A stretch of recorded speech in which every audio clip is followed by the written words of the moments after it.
it going, everyone? Ajax the Mister here, and we have another exciting episode of My Hero Academia episode 7. We got a lot of hype right now because a very beaten up Deku is about to go up against all these other villain characters. You got Toga, you got Dabi, you got a lot of big players in one area. And yeah, Deku has his friends and whatnot, and I'm pretty sure Deku's not going to be able to do much of anything, at least physically. But then again, that 1,000,000% came out of nowhere, so who knows what might happen in this upcoming fight. But I'm super excited to see what this Psycho Toga is gonna do because, oh man, we got introduced to this Yandere character, and I cannot wait to see what BS she's gonna pull. But let's not waste any more time, and let's get this live reaction on the road.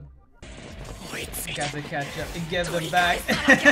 We got to get back my best friend. And then Suru gave them the push they needed to land all epically. And they landed on top of them. They keep doing a lot of this back in time type of stuff, like 5 minutes earlier, 10 minutes earlier. I guess that's the way to give everyone some spotlight, which I like. Yeah, Minato does not want to fight with his grapes, bro. Oh, is that someone else? That's Dabi. Oh, that's Dabi. Okay. So how did he get to the school then? Maybe it's also a monk. Oh, what the hell is that? Is that Jolly Rancher? You know, liquid? That's right, man. I mean, he's kind of building up what Shigaraki was trying to do earlier too. That's what's up. Oh. Ooh! Yeah, it's a clone, isn't it? He just beat it on him. He's like, yeah, mud clone or poop clone, whatever. Diarrhea clone. I don't know, man. It's not him. It's not Dabi. Now we're back to the present time, and right with that epic entrance. Oh, she's smiling. She's like, the BF is here. Ooh, okay. Did that scorch his arm? Oh crap! Tape measurement. Gotta watch out for that thing. Oh, the needle. The introduction. Oh, this is where the shipping starts. She's sitting on top of him. Psycho. Playing hard to get, are you? You're standing in the way of the BF. Oh man, she knows how to win to get serious too. Oh snap! Did he lose it? Oh, Shoji! That's what's up, man. You gotta use those 6 stars for something. That's right, man. I mean, I don't know how you're gonna turn them back, but I mean, you got what they came for. Oh, no move. You better watch out for that thing. Oh crap! I always forget this guy's name. The guy that's from Static Shock almost. Basically, he is a purple guy that can do portals. Okay. Oh no! No! Oh, what? Did that? My eyes. Yo, man, that's what's up. Thinking ahead of the game.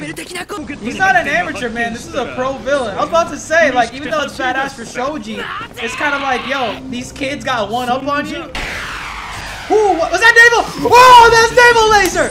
Oh, bro, I knew at some point. Oh, I love it. Oh, we're talking about that. Oh crap, is that his arm? Okay, we got one. No, come on, bro, catch it. No! No! Which one was that? Who was in that one? Who was in that one? Is that Bakugo's? Oh, man. No! They got the best character! Oh, Lord. Deku. What if he still screams at him, man? Don't come. Oh. That was a little sad. I wasn't expecting that from Kachan. Is he gonna tear up?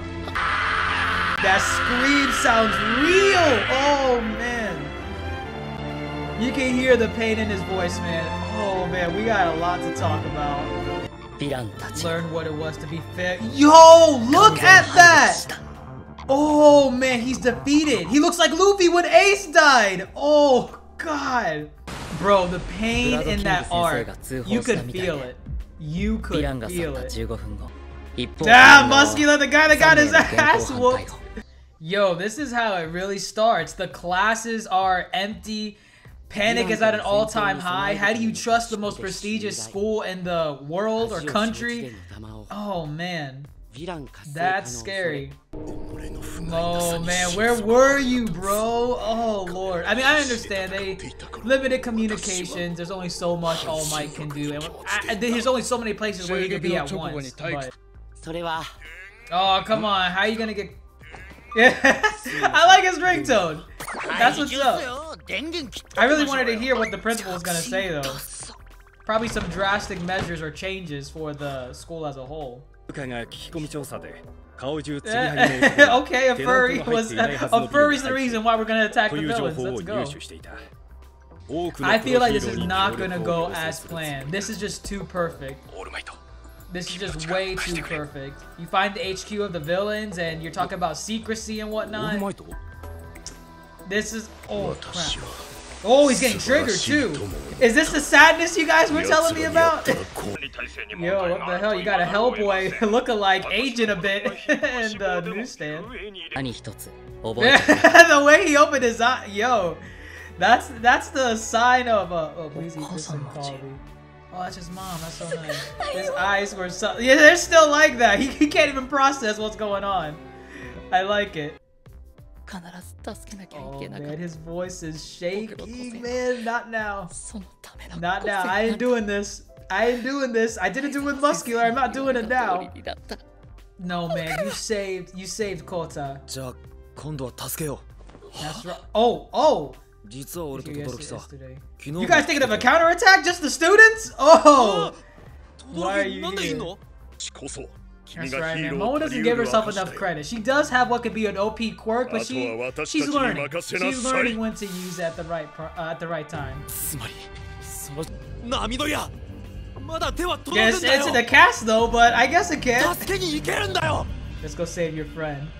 Once again, for the 7th week in a row, what an episode of My Hero Academia. I did not see this fight going the way that it did when it came to Deku, Todoroki, and Shoji, and all our lovable characters coming in and attacking the villains right before they retreated. We did get a nice back and forth, not one side clearly overpowering the other. The students, for the most part, were able to stand their own ground and not be pushed back too far from the villains that were attacking them. And boy, oh boy, I loved every twist and turn that occurred in this episode, because of course we have the Yandere Toga trying to exchange words with Deku, and I don't think Deku really knows yet just how much, you know, Toga is obsessed with him. I'm really curious to see when we're going to get development on that end, because once Deku realizes it, I'm wondering how he's going to react. I'm wondering if it's going to be like the comedic route where he's just like, oh, I'm so scared, or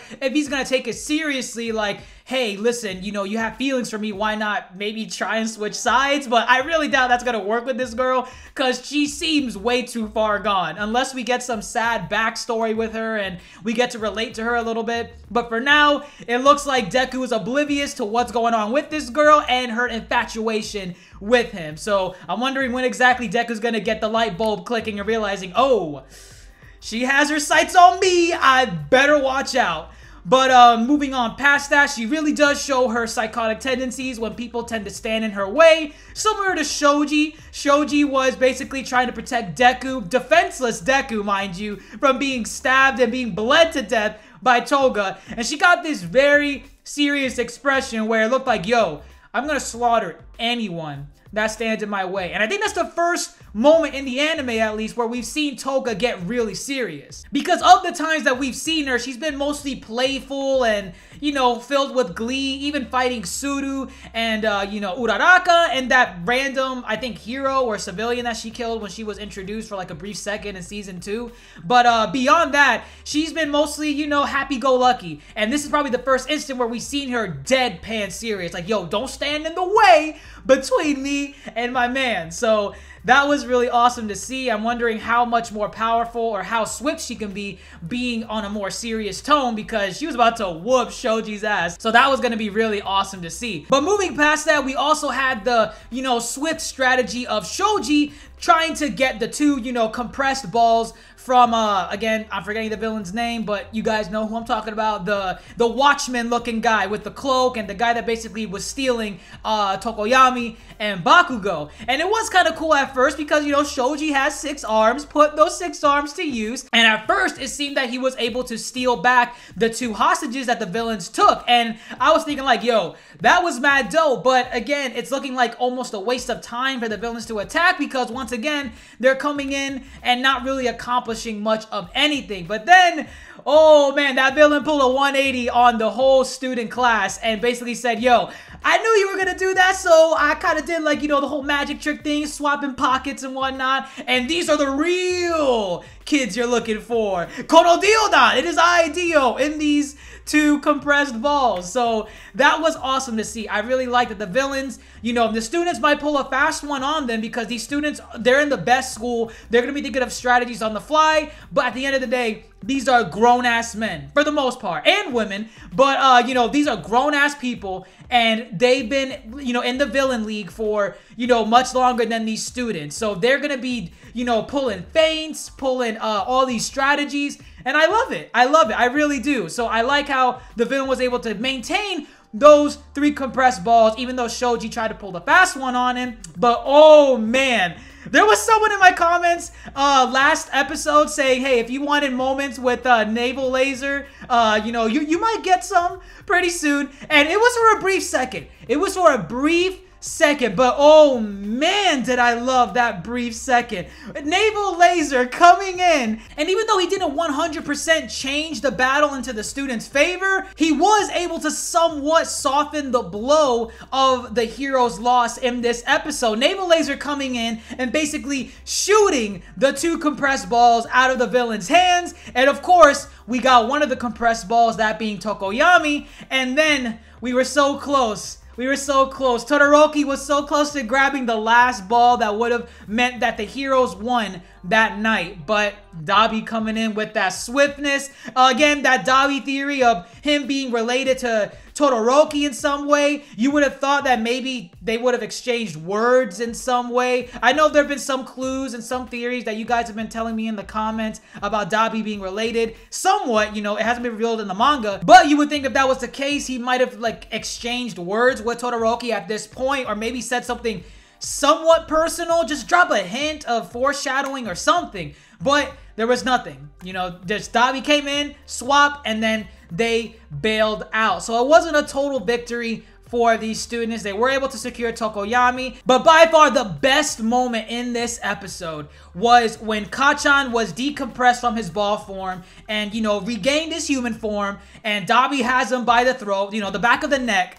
And he's seeing himself get taken away. He sees Deku chasing him. And at first, I thought Kachan was maybe gonna either stay completely quiet just from the shock of being captured, or maybe he was gonna just, maintain his usual personality and say, back off, Deku. I'll rescue myself. I'll break free. Something along those lines. But man, was there a brief moment, a touching moment at that, where Bakugo basically says, Deku, don't come. Don't get... Oh, context, okay? Context.